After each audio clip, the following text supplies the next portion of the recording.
Imana data wa twese iri mu ijuru, Imana y'imbabazi, Imana ya Aburahamu na Isaka na Yakobo, natwe turagushimira igitondo. Mana w'abami turagushimira, ni wowe Mana ishobora byose, ni nawe Mana utegeka bikaba, ni nawe Mana ivuga bigakomera. Waravuze ngo utera n'umuhira barahwanye, ukuza n'ukuri kandi wo kwizerwa. Mwami tugirire neza, bwarakoze wawe ugiye gukomeza, ubane nawe umwiteho, imbabazi zawe zikomeze kubaho, ubuntu bwawe butangaje bukomeze kuruhuka kuri we. Mwami ubane natwe muri byose, ubugingo bukomeze guhembukira imbere yawe. Urakoze Mana kuko twabyemeye, usabye Imana zatangiye mu izina rya Kristo n'umucunguzi wacu, amen. Haleluya. Toro n'Imana Yesu ashimwe. Natwe tunejejwe n'Imana mu mitima, kuko uyu munsi twagize ubuntu bw'Imana, natwe twaboneka mu iteraniro. Hari hatambutse iminsi itari mikeya.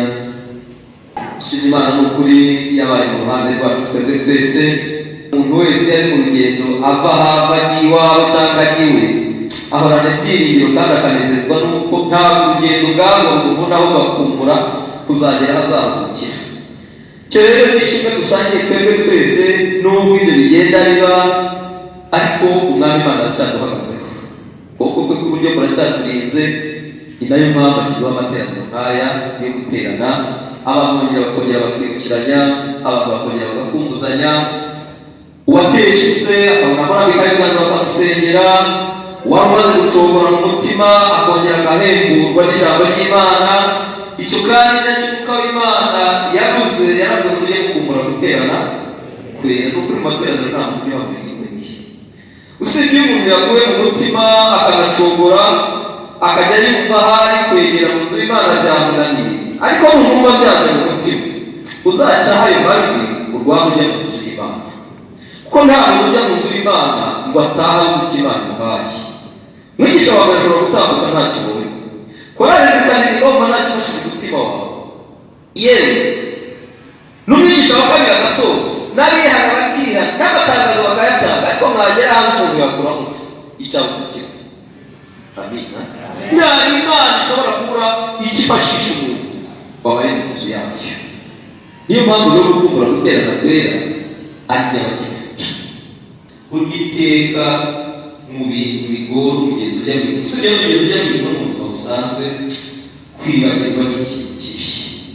Kuko kwibuka bitera imbaraga umutima kugira ngo ahantu ugeze ugabe uhace, ariko aho wanyuze ufite ibihaga. Amina. Ahantu wanyuze ufite ibihaga, aho ugeze urukiza abantu. Imbaraga rero zikubashisha nizo ukuramo watambutse. Niko bigenda. Urabizi nk'ababyaye umwana wa mbere rwose aza nta kintu munsi. Bamwe usibye ko Imana yagize neza ikaba yaratanze ubuhanga, bakaba bagira ibyo bita ekogarafi, ukamenya ko ubyara umuhungu cyangwa ubyara umukobwa. Ariko mu minsi duhereje inyuma, umuntu yakoraga igenda atazi umwana azabyara, kubera ko ubwa mbere ubyaye kandi akaba agiye wifuza kubyara runaka. Wajya kugura rero umubyeyi ukigurira ibijyanye no kwifuza, wasanga ugasanga wabyaye utandukanye n'uko wabishaka. Niho rero wajyaga kuba ukabura hari igihe n'ibyo bambara, burya kugira ngo n'ikindi kibiteye ni uko avuga ngo biciye muri iyo nzira. Ariko iyo umaze kugira n'abo tumaze kugira hari abakobwa n'abahungu, uravuga uti iyi ni iy'abahungu, ukavuga uti iyi ni iy'abakobwa. Aho wanyuze rero haguhesha kumenya ugeze. Amina. Aho wanyuze haguhesha kumenya ugeze. No mu rugendo rujya mu ijuru rero, igihe watambutsemo nicyo mwigisha wiruka uhagazemo nawe ubwawe. Iteka y'ibisi. Niyo mpamvu muri iyi ndirimbo ya 424 kwa wamuga kwa Kristo, iteka n'agenda kagenewe n'ibyago. Ntagenda arabantu kugeza aho nageze. Aha yiruka aho yageze igihe hakurya muri kamutera imbaraga, akavuga ndashima Umwami Yesu, ndashima no gusara arakomeza agenda kibiri. Imana n'ukuri rero irahanisha. Rero tuganira amagambo y'Imana mara n'isi, cyangwa se n'umutima wanjye wahawe kugira ngo tuganire uyu munsi. Ni amagambo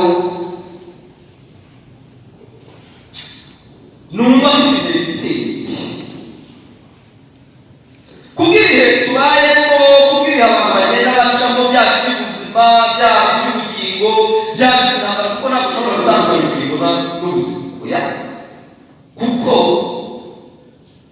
kimwe hari kimwe gishobora kuba impamvu yo kwangiza ikindi, cyane cyane cy'ubuzima gikunze gukurura ubugingo kikagusha urwo.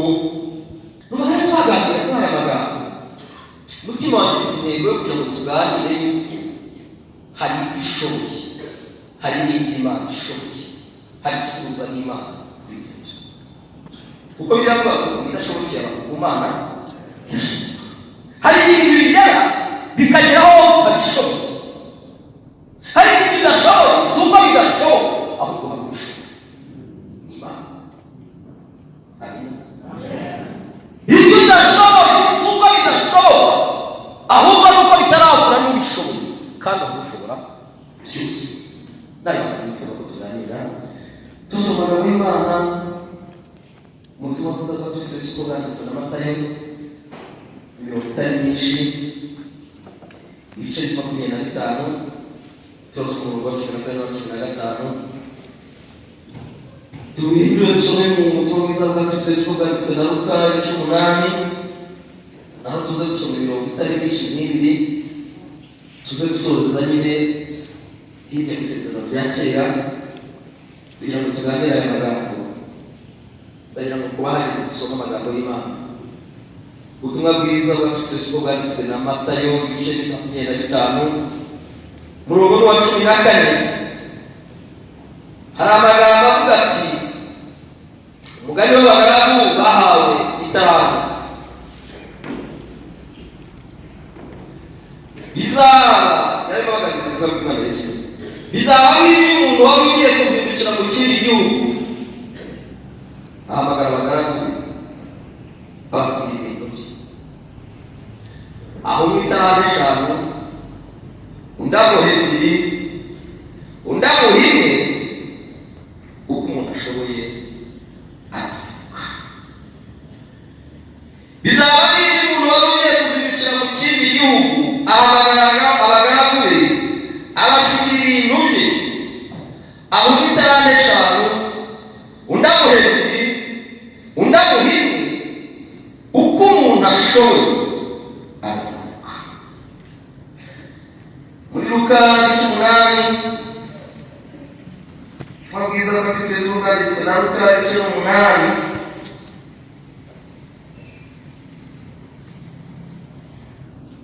tusoma mu 48 wa 40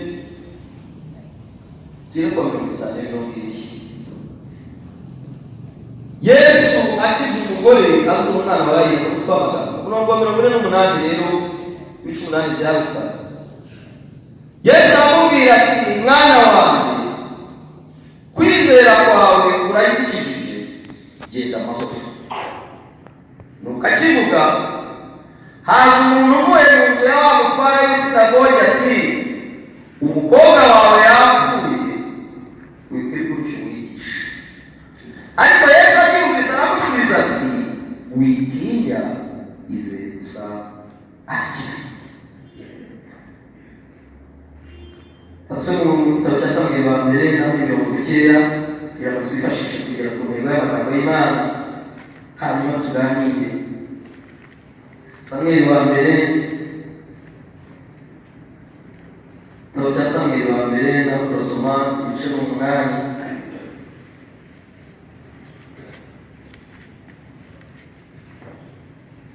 ndetse n'ibice 12 nongera kuri ngahe naho tuganire aya magambo. Samweli wa mbere ibice 8 murongo wa mbere tugeze kuri uyu murongo wa 7. Abantu bisabira umwami. Samweli amaze gusaza agira abahungu b'abacamanza b'Abisirayeli. Imfura yitwaga Yoweli, uweta yitwaga Abiya. Bari abacamanza b'i Berisheba, ariko abahungu be ntibagendaga ingeso nk'ize, ahubwo bakibagiriza gukunda ibintu bagahongerwa bagashyirwa kirere. Abakuru b'Abisirayeli bose bahera ko baraterana basanga Samweli aho. Mubwira ati, dore umusaza kandi abahungu bawe bagendana ingeso nk'izawe. None rero twibikire umwami ajya gucira imanza n'ayandi mahanga yose. iryo jambo ribaza Samweli ubwo bavugaga bati umwami yaducira imanza. Nuko Samweli ati Uwiteka.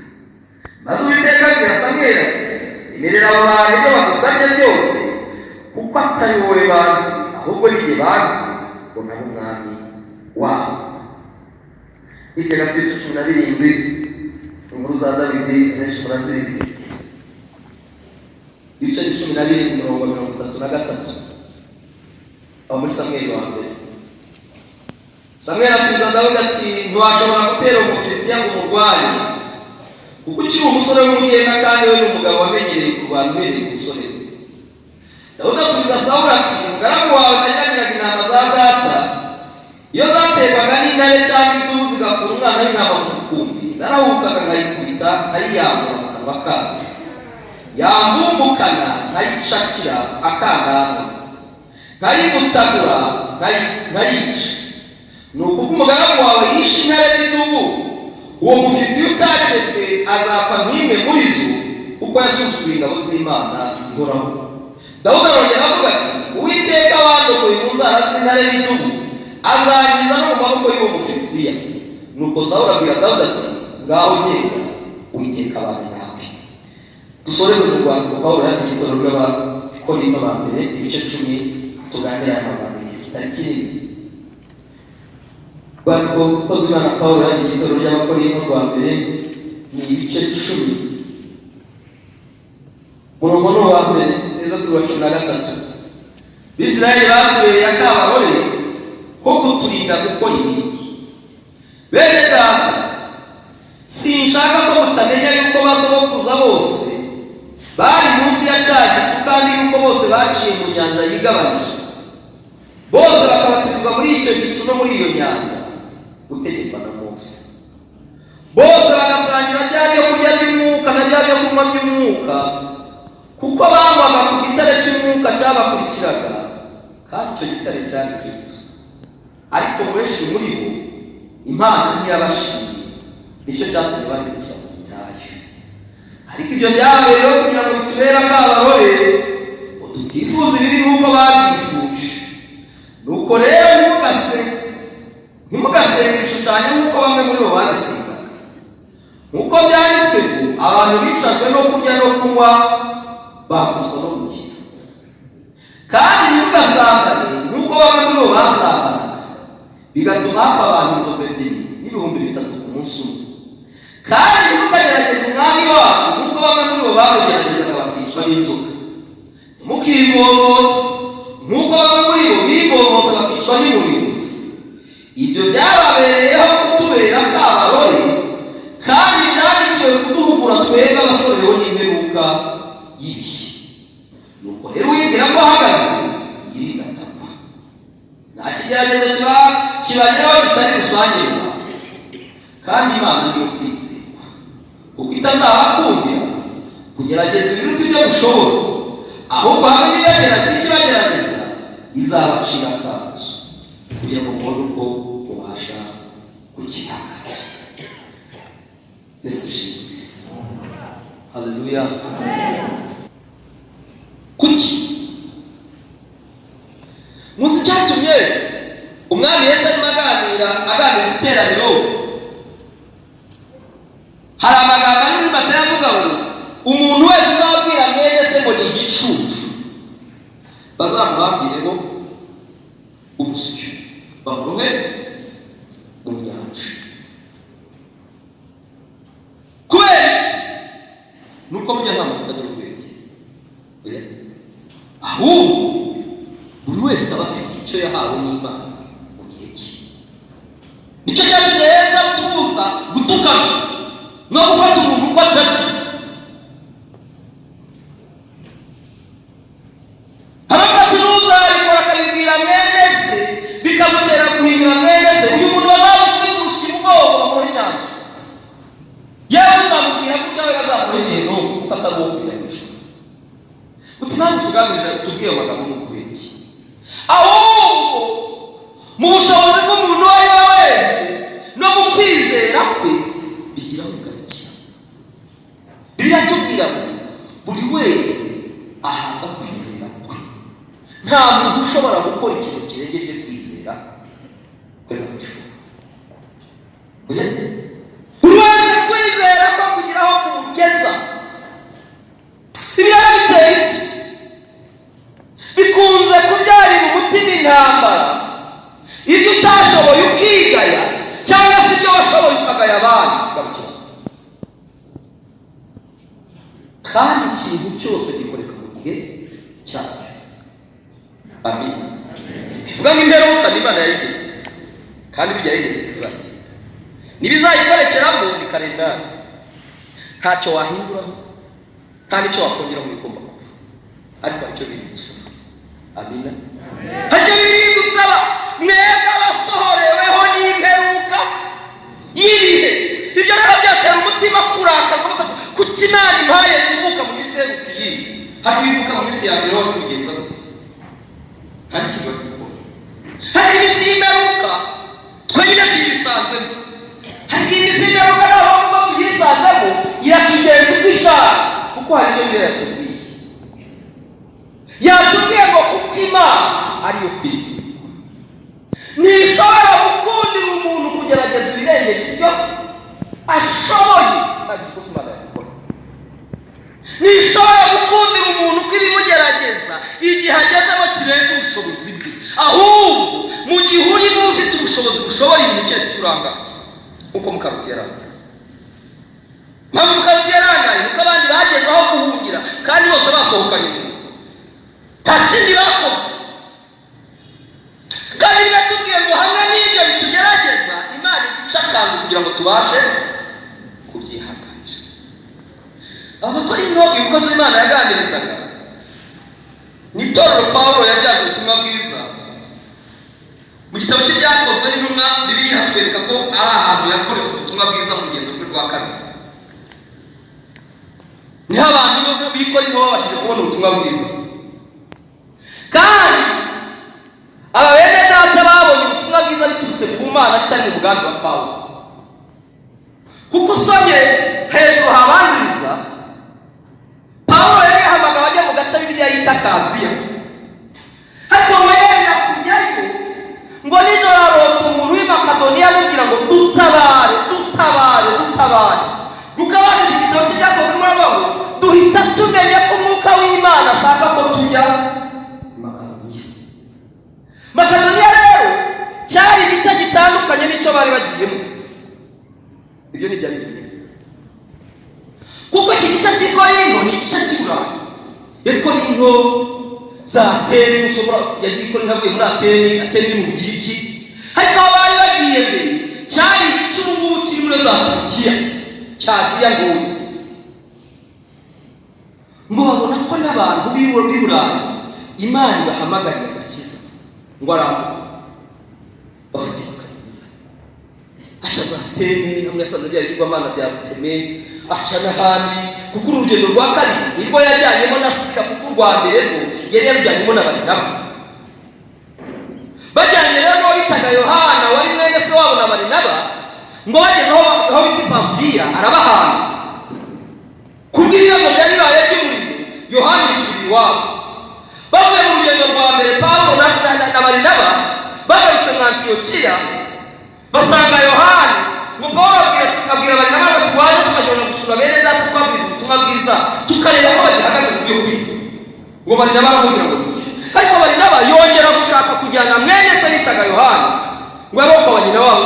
Bibiliya ikivuga ngo byakozwe n'Imana ntabwo ari amagambo, ntabwo ari komanteri, nibiba muri Bibiliya. Bibiliya iratubwira ngo Pawulo arabyaga, aravuga ati Yohana yaramuhemukiye. Ni Yohana bita Mariya yarahemutse, tugeze Pamfiliya yaraduhaye, ntabwo twakongera gufata mu mubiri. Ngo ibyo bijyana impaka hagati ya Barinaba na Pawulo. Barinaba n'ubundi akundira mwene wabo, ngo barajyana. Pawulo nawe atoranya Sila, nawe barajyana. Aha rero iki gice Pawulo ari kumwe na Sila, ni natwe babafungaga bamaze kubwiriza, ni hamwe basengaga inzugi zigakinguka. Uru rugendo rwa kabiri rero nirwo Pawulo yaganirije n'itorero ry'Ikorinto. N'itorero yarageze ngo arabikunda, kuko nta bantu bakirijwe ubuntu bw'Imana mu Rwanda nabo. Nusoma igice cya mbere ku murongo wa 3, ngo Imana yabahaye impano zose z'umwuka. cya mbere kiri mu Rwanda. Abakorinto bahawe impano ku buryo bizwiho ngo Pawulo yamaze umwaka n'amezi 6.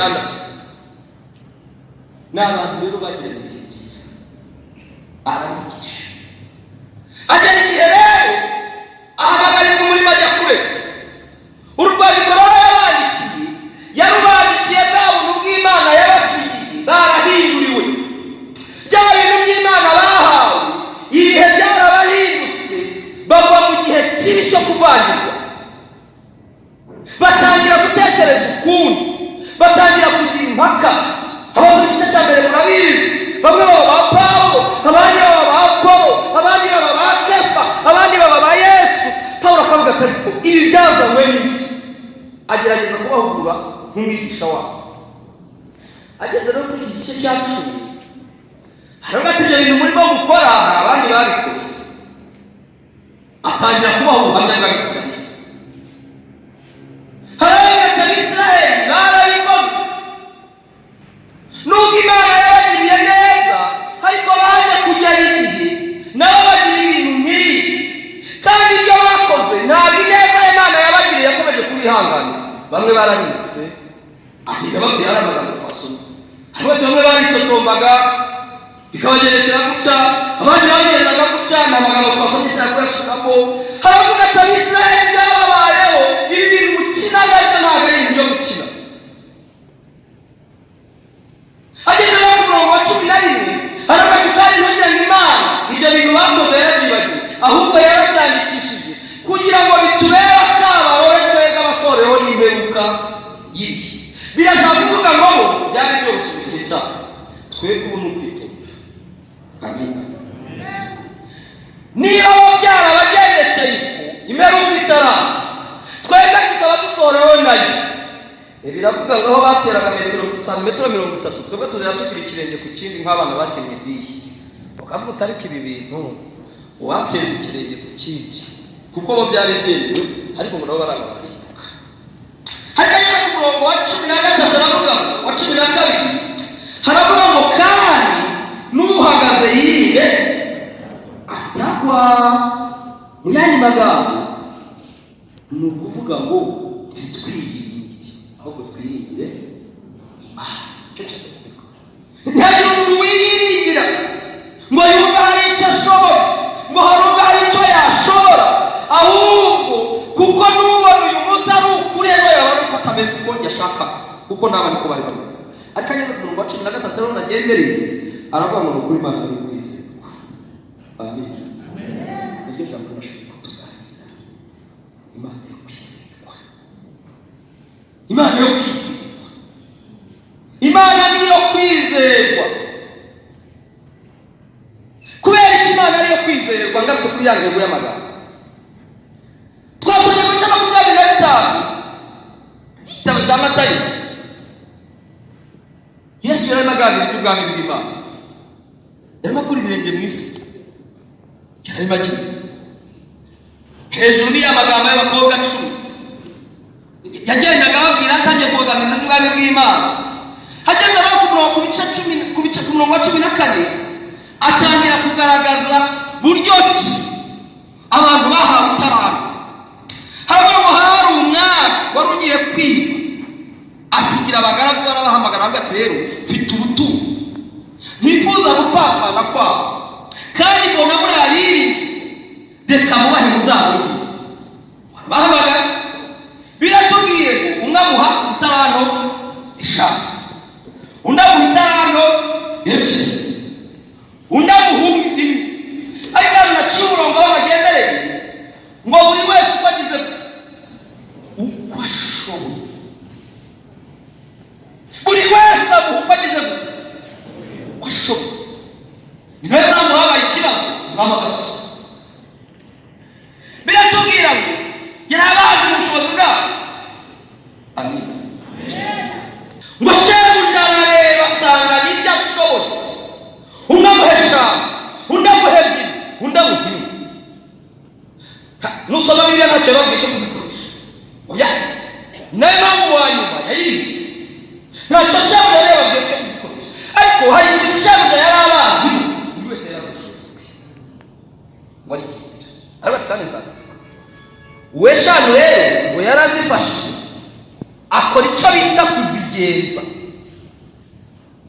ashirika ubute ntiyaba umunebwe mu by'Imana ntiyacogora akubita iburyo akubita ibumoso itatu ibiri itanu itandatu umwe n'igice arimo agiye zitandukanye shebuja ngo yagiye guhindukira zaze maze n'izindi eshanu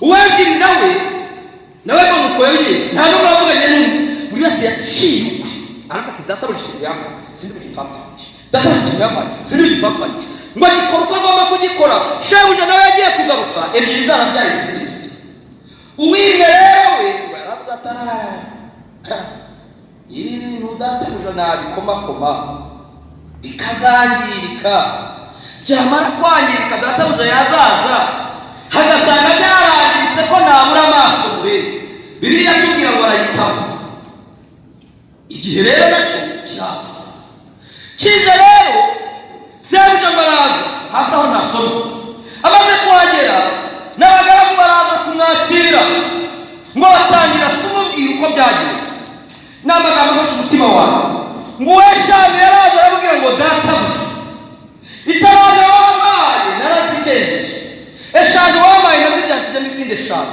dore ngizi 10 ngo amubwirije amaravuga ngo nuko mugaragu mwiza wakiranutse muri bike nanjye nzaguha byinshi kugira mu munezero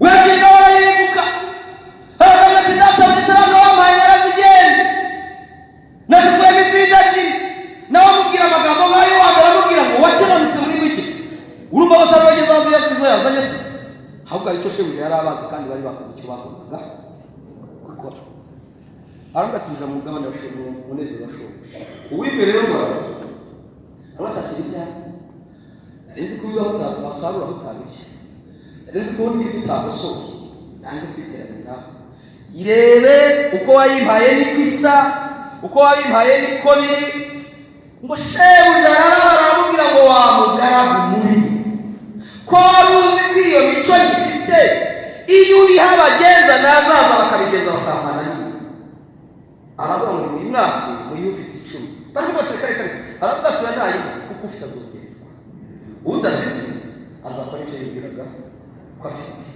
aravuga ngo kandi ibirori ntabwo ari bubemo najya aho bakakira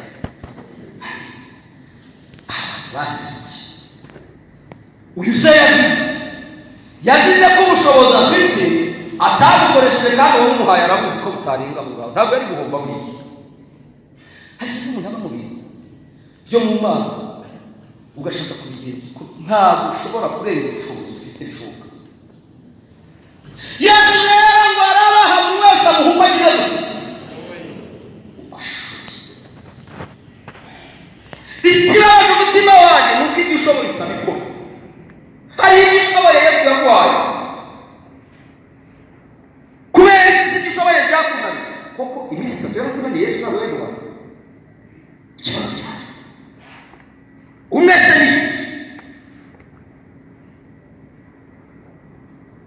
icyo ushoboye noneho rero ikibazo kiraba nuko njye nari icyo ashoboye hari n'ibindi nashoboye byose nabikomatanya n'abantu byose bigize gute bishoboka oya birashoboka ahubwo ibitarashobotse n'ibyo udashoboye ibyo udashoboye bishobora Imana ishobora niyo magambo y'Isozi twasomye muri Luka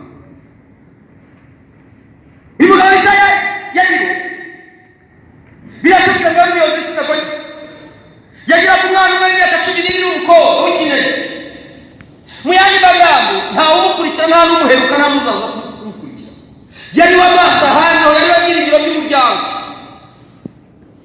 uyu mwana rero ngo ararwara mu bitekerezo byanjye nkeka ko yayiro wayoboraga isinagogi muri iyo minsi yari umuntu utanga amafaranga aguza umwana mu yandi magambo ashobora kuba yaragerageje uko ashoboye ariko babigera igihe umwana aramucitse kuri tina wuhaye n'uyu awuha n'uriya awuha n'uyu awuha nakaza muvuzaho ariko ngo abiri kuri kwa Yesu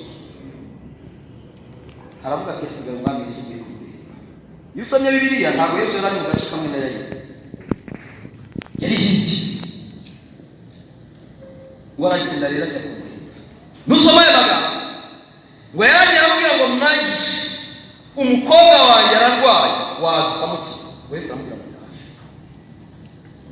atari ntabwo bazi baje rero mu rugendo aho Yesu umukuru w'isinagogi yari akuye Yesu no mu rugo iwe hari he mu nzira rero Yesu yahuye n'izindi ngorane bibiri tubwira, ariko muri izo ngorane nazo zari umurimo w'Imana.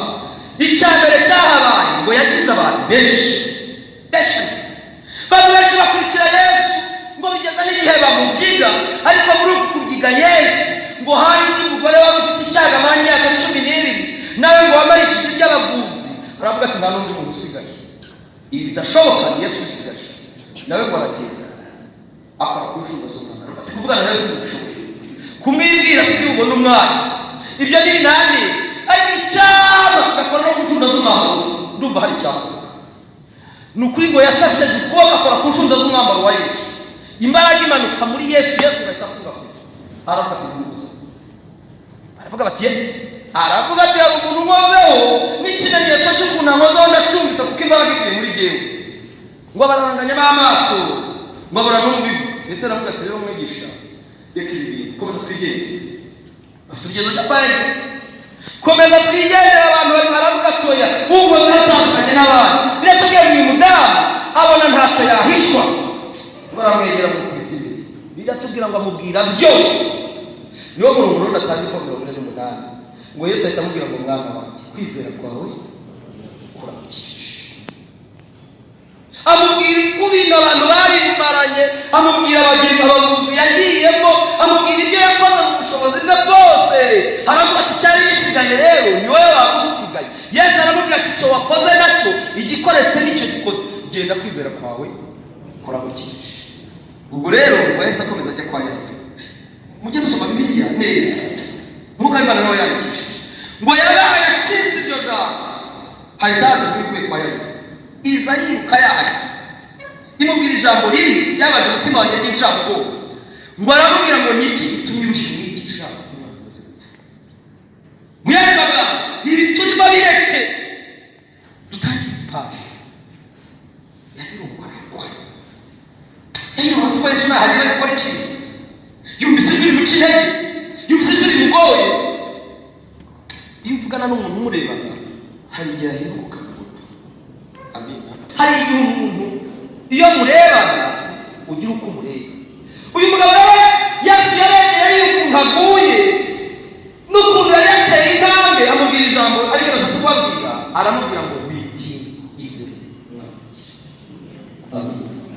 Umwana yakize abamaze kumutinya bakimusiga ibibazo, ariko kubera ikintu Yayiro yakoze, hari ibyo yakoze ashoboye, bigeze ku byo adashoboye asanga ubishoboye, ashaka ubishoboye ahura n'imbogamizi, ariko asanga uwo yasanze n'imbogamizi zigenda hejuru.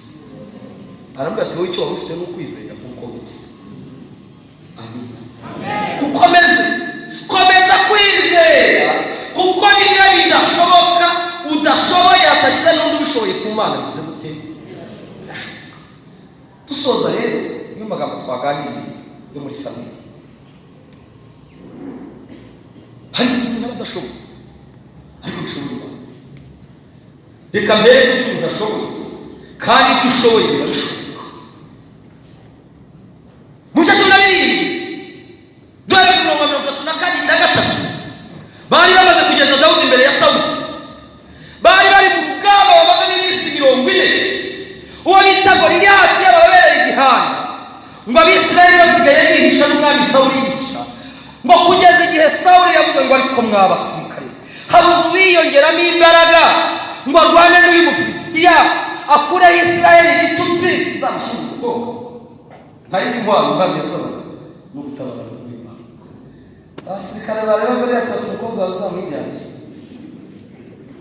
ngo myaka iminsi 40 bacunga. Hizira rero umuntu Imana yahaye icyo ashoboye bita Dawudi. Ajye muri bakuru izo ni nkuru munsi. Hayiza asanga haramuka. Ahubwo atari kuko umugabo yarakeye. Ati byo gukemura no kubeke tugende tubizi tuza kangateje. Aha rero ngo bari bamaze kugeza imbere ya Sawuli ngo baramumuzanira. Hagati tw'isumu watinyuka kurwana na Goliyati agakunda Isirayeli isuzuguriro bagenda gucaca kuko bari bazi ko Goliath atari umuntu mubi kandi koko Goliath yari umugabo w'igihangane. Ariko Dawidi hari ikintu kimwe yari yashoboye, ngo yari ashoboye gukora ikintu abanyemo n'Imana akumva kibyashoboka.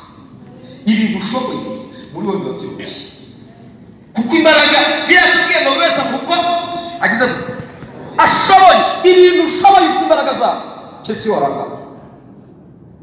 Amurongoro twahera 33 ngo Sawuli yaramwitegereje ati se waramuhaye ibi bintu uvuga ntibishoboka.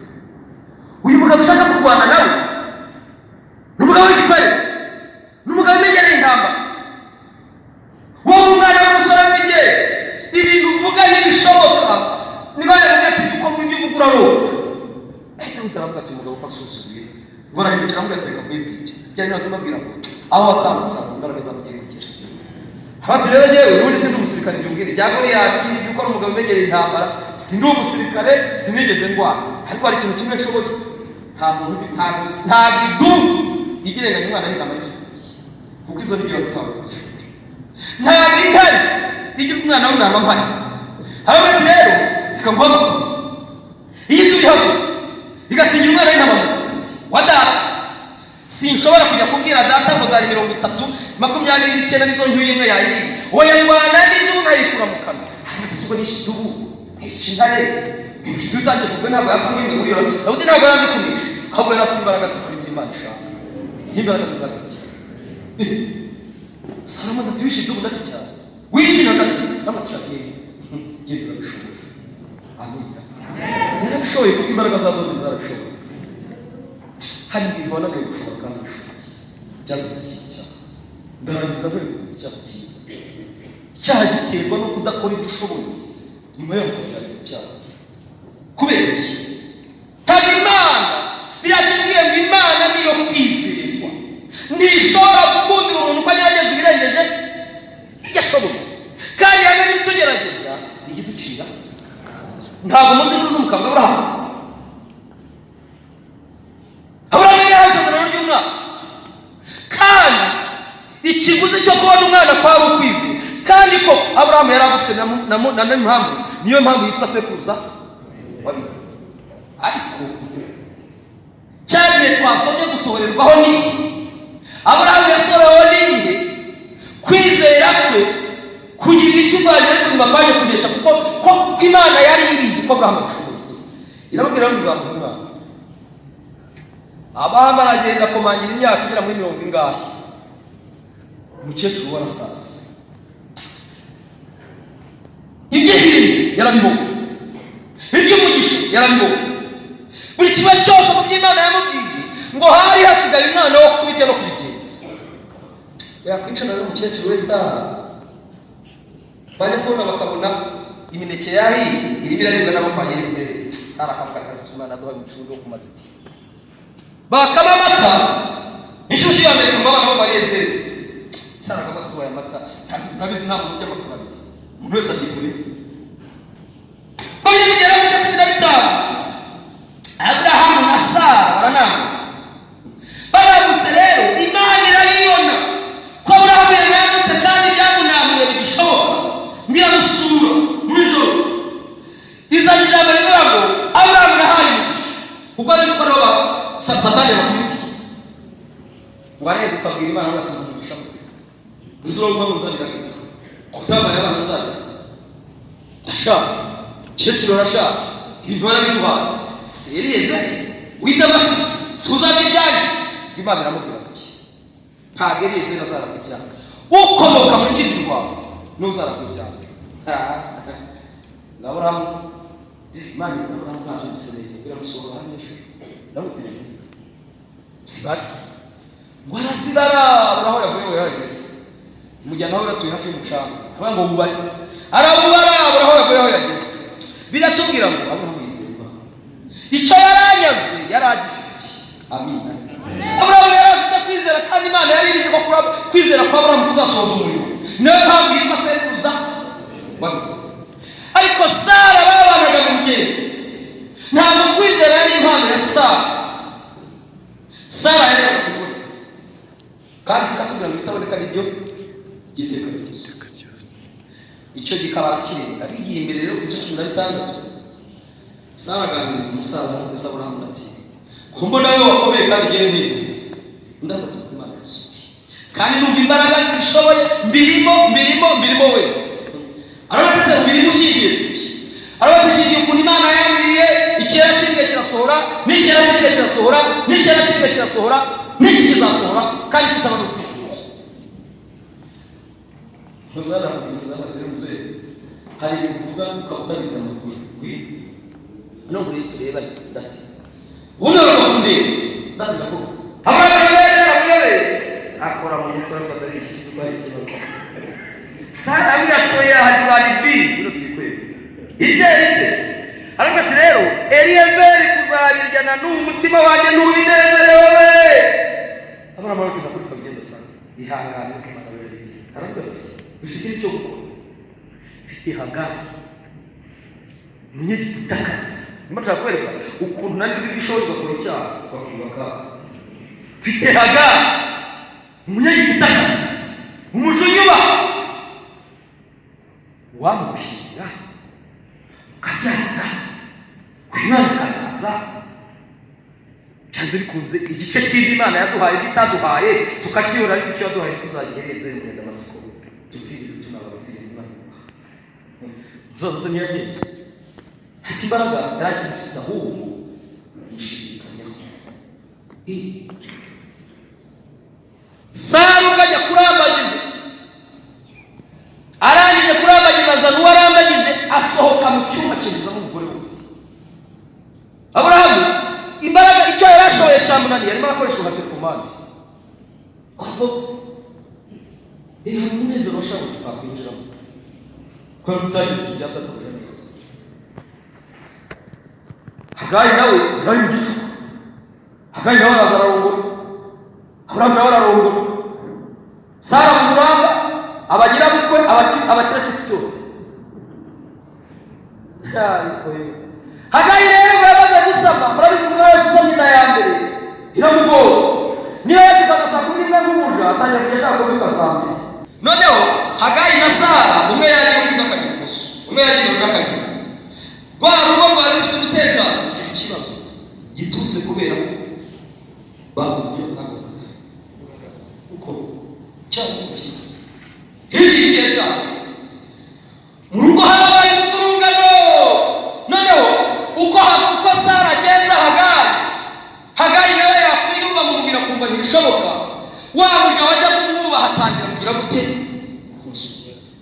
amusuzuguye Sara kuruta kwibuka ugasanga umusaza mu nzara avuga ati guharuka kwayo kube nasanye umuja wanjye maze kurushyira ku gituza cyawe none atangiye kunsuzuma Aburahamu aravuga ndabigeza gute rw'abagore babiri banyamuje umusaza uvuga ngo mwiza ngajya ku bandi areba mace yihangana ariko umuntu wawe mugenzi ushaka hasohotse Sara yewe ariko zicyayo kindi cyane biravuga ngo kibyara habanzira irari rigatwita rikabyara icyaha cyazana urupfu cyazanye ubutumire muri izo twese turira Sara yarahagaze mu muryango akahagaye kose atera mwasohora ibyo kwa Hagari byose Aburahamu ari ku ruhande arimo arareba umukino neza aravuga rero iyi ntambara yigiyemo yabita reka ntegere ku ruhande zambere ngo hagarara ku ruhande Sara cyane tusubira mu gihe umugore wa Hagari wakoze umugore wa Hagari none Sara wakara ngo Aburahamu ati ukuntu umugabo wawe kugeza ushaka muramba yisize ari mari icyo nakoze ngo ni icyo cy'Imana izandeye ibisigaye ni ibyawe Sara ngo Hagari aramuka zori Sara mubwira n'ibintu byari byose umuntu wese wavuye avuga Hagari ngo yababaye umubabaro ku buryo umubabarije byawumereza gutabara Marika ngo yamusanze mu marira Hagari yari nabo kugeza igihe Marika yabaye ngo Hagari muja wa Sara bishyitumira afata imabuja byahisha amarangamutima ye ngo Marika aramubwira ngo rero uzanye ubutumwa subira kwa nyukuje ugende wemerera akugirire amina kandi nurangiza kubyemera uzababya umwana uzamutisa uzari umuntu ukomeye kuko Imana yari izi ko imbaraga zihangana Hagari zifite reba ko wajya kuja yakwirukana kandi cyakwirukana utagikijijwe ntabwo ukuyemo inda uracyayifite, guhurwa ntabwo ubyibujije uracyabifite, ariko kubera ko hari Imana mwavuganye kuko izo mbaraga yanditswe ko Hagayi araza yarageze bamubonye. Murabyumva nyine ijisho Sara yamubye ngo ariko Hagayi azamumuhana uvuga ngo uzihangane neza kurinda cyose. Hagayi utarariye igitoki kubera ko yagihutwa akakirya neza akakiruka. Hagayi utangwa wajya kubyuka saa moya kubera ko umudamu w'itwite inda ya mbere yagoye ariko akayirukana mu gitondo ngo kugeza igihe cy'Imana cyageza bya mwana. Iyo utabaye mu gihe cy'Imana ukora iby'Imana ufite urakora icyaha. Kora na n'isa ingaruka z'icyaha Sara yakoze zacyatuye isi yazo kuko icyo Sara yakoze kubera ko Aburahamu ari sekuruza w'amahanga, abatizera bakomotse ku cyaha cyo kutizera. Uyu munsi murabizi ibyo ntabwo ari amakosa byaturutse ku cyaha Sara yakoze kubera ko Aburahamu imbaraga yaribitsemo zahuye n'intambara. Niyo rero kwa rero ngo bamubwiye bati kandi umwana yapfuye yaje babona yari ashobora kugwa ahubwo atoya wiga aho gize umwana akiri biratubwira ngo bageze mu rugo rero wese aheza abandi yinjira na se na nyina na Yakobo na Yohana na Petero. Wageze ku gituro cy'uku murambo w'umwana basanga abandi barimo barira, arabwira ati ngira umwana arasinzira, ngo baramuseka bati umwana nitwe twamupfunye nitwe twamukoreye byose bagumura gusinziriye. Ngo Yesu nta kindi yakoze yafashe akaboko k'umwana amazi arabatera kamushi kuko wari yashobora kadusoza Imana yitwishimiye. Dusoreze rero muri Samweli cyari 18 gusenga Imana. Samweli ngo umurimo w'Imana ufite imbaraga ngo zigere igihe abantu b'imbaraga zimushiranye rero nawe zimushiranye ashaka icyo gukora ngo ahamagara abahungu baragati rero mugerageze gufasha abakobwa. Asanga ibyo babafashisha ntabwo ari ibyabo ngo bakora baragaye rero aramusanga hamwe tugoroza Samweli katubwiza kuri none ibintu uko bimeze mu gihe cyawe ntacyo tukugashye, ariko aba bahungu bawe ntabwo muhuje ingeso bafite ingeso zitari iz'Imana. None aho kugira ngo papa wowe udashoboye twebwe twabona umurongo uko bigushoboka biteze turashaka umwana. Kugeza iyo saha Samweli yari amaze kumenya ko bishoboye, ariko hari ikintu kimwe yarashoboye amina. Samweli ngo ntabwo yapfapfanye ngo yagiye kubibwira Imana, aramutumva rero w'Imana we igihe cyane nagikoresheje nari ishoboye ibaho ngeze nari ibimenyetso by'uko ndashoboye nayo none ibyo ndashoboye nawe wagombaga gushobora birananiranye biragenda biti ndamubitoya ho muri Samweli emera icyo bagusabye si wowe banze ahubwo byavuye ku rwego rwawe byageze ku rwego rwanjye bibiki girwa ibyo bashaka bisi kandi ko Imana yabihagaze yawe bugufi yari Imana ari gusa cyane Imana yawe. Ibyo udashoboye si uko bidashoboka ahubwo nuko nari kubibwira ubishoboye. Amina. Ibyo udashoboye si uko bidashoboka byagarukiye aho ushoboye. Ibi udashoboye rero byagarukanye ku mbaraga nk'izawe n'iza Samweli bibwira ushoboye n'ushobora byose ndabigusa.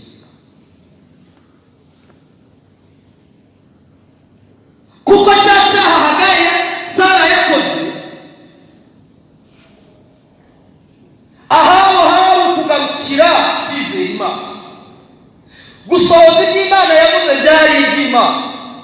Nugera mu gice 18:14 hasi habanziriza bimwe kwa Sara yari amaze kuvuga ko bidashoboka ngo abamarayika bahaciye baramubwira ati Sara umwaka utaha igihe tuzaza ukikiye umwana w'umuhungu. Sara araseka aravuga ati rumwe abagabo ntazi mutazi ubuhamya bwanjye nararangiye ngo Imana ihita iramubwira ngo niko se Sara hari ikinanira Uwiteka mu gihe cyategetswe tuzagaruka nk'icyo umwaka uzaza ukikirwa. None se ubwo Sara agaje kumukikira icyari cyananiye Sara yari yagezeho awe arangiriza gushora, ahasigaye hari ubushobozi bw'Imana.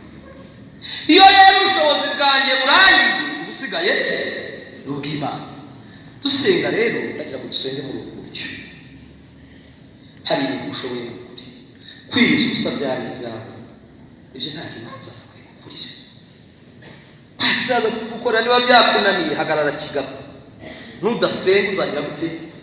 Usasengera. Kwiga nibyo abantu batuganiriza by'umushyitsi.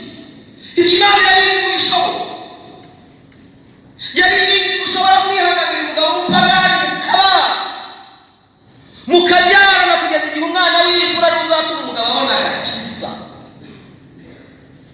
Imana igera Imana irabizi ko wari ufibitse, ariko ubitakarije mu nzira none utagiye gukora icyaha, ndetse yewe utagiye kuganira n'abapagani batari kubundi abagore b'Imana ntabwo bahaguruka.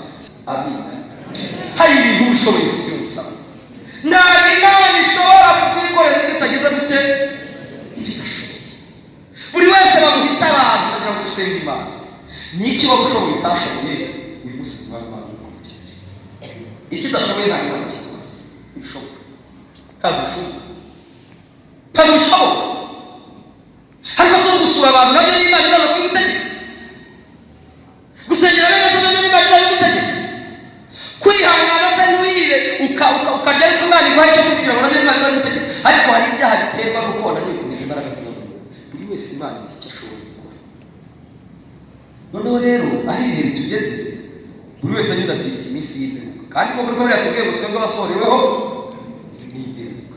Ariko iyi mperuka idusohoreyeho ntabwo aricyo twayizanye. Oya, iyi mperuka yagombaga cyangwa igomba kuba, kuko yatubwiye mwebwe abasohoreweho n'imperuka. Iyi mperuka si twe tuyisunitse irizanye. Muzasoma igitabo cya Daniyeli igice 12. Imana imaze kumwereka iminsi ngo Daniyeli yashatse kubaza Imana uko bizagenda, ngo nakugira ngo asiga buriya abantu. Imana iramubwira ngo genda Daniyeli, akuzahagarara mugabane babebye Daniyeli. Babibwira Daniyeli ngo Daniyeli yari mu rubazo agiye gutora ikuma ngo ashaka kubaza Imana ibyo bintu n'icyo abantu bazabyifatamo. Ngo iramubwira ngo genda Daniyeli, ibi bishyize kera uzagabane. Mu yandi magambo, ibi nubwo nabikubwira ntacyo wabikoraho kuko ibyawe byakubifiteho bigarukira, kandi iyo bigarukira ntabwo uzabura kwinjira mu mezi washoje. Daniel Museveni.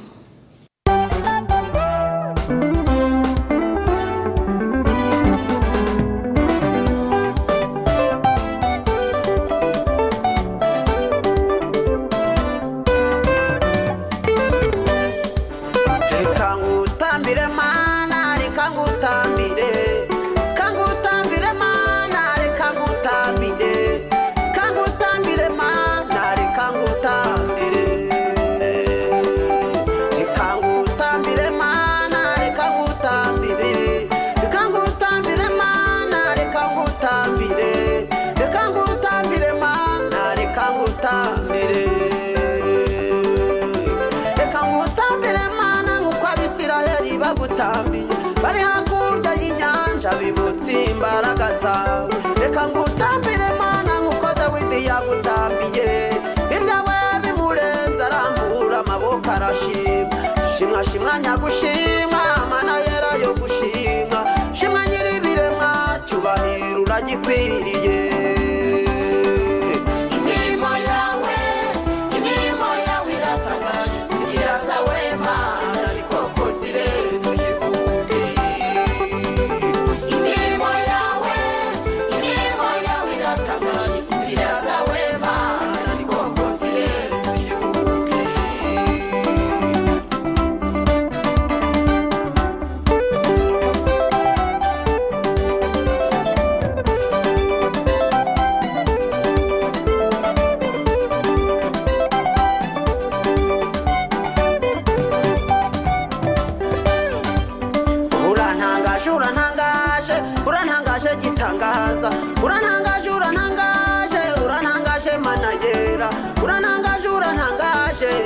wakoze uratangaje, urantangaje urantangaje urantangaje gitangaza, urantangaje urantangaje urantangaje mana yera, urantangaje urantangaje ibyo wakoze uratangaje.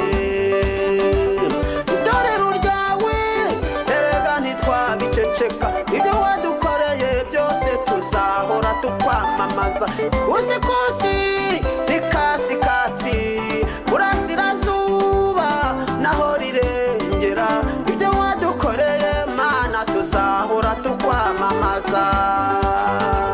Imirimo yawe iratangaje, inzira zawe mana koko zirenze igihumbi.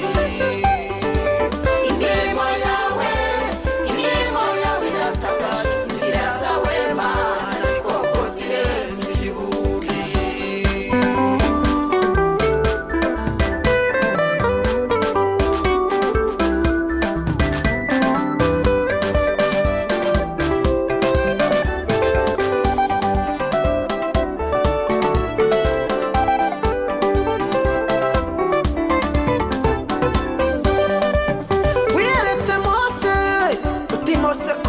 Ndiho ugenda ubwirire Farawo indiho niwe wantumye, wiyeretse Saduraka Meshake na Abedenego, Danyeli ari mu rwobo rw'intare uramukomeza, wiyeretse ab'itorero umuriro wa Pentekote, bakuvaho tukajya hehe ari wowe ufite ubugingo, wiyeretse Eliya umusozi w'i Karumeli, uwo munsi abahanuzi baba yararabatekiza, Isirayeli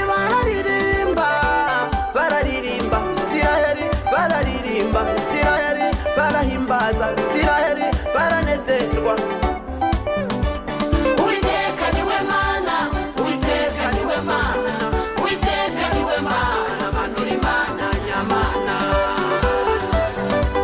Wiyeretse Mose uti Mose komera ndiho, ugenda ubwirire Farawo uti ndiho niwe wantumye, wiyeretse Saduraka Meshake na Abedenego, Danyeli ari mu rwobo rw'intare uramukomeza, wiyeretse itorero umuriro wa Pentekote, twakuvaho tukajya hehe ari wowe ufite ubugingo, wiyeretse Eliya umusozi w'i Karumeli, uwo munsi abahanuzi baba yarabatikiza, Isirayeli bararirimba bararirimba, Isirayeli bararirimba, Isirayeli barahimbaza, Isirayeli baranezerwa. Uwiteka niwe mana, Uwiteka niwe mana, Uwiteka niwe mana, manura imana nyamana.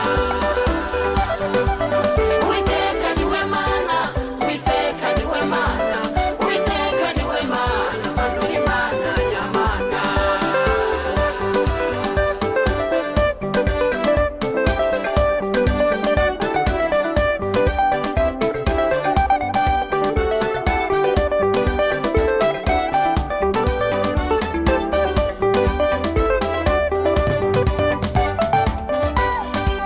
Nzagutambira uko bikwiriye, ndirimba uko bikwiriye, ndi hakurya iwacu iyo aho ibizima n'abakuru bahora bagutambira, muri Yerusalemu abera tuzahora tunezerewe.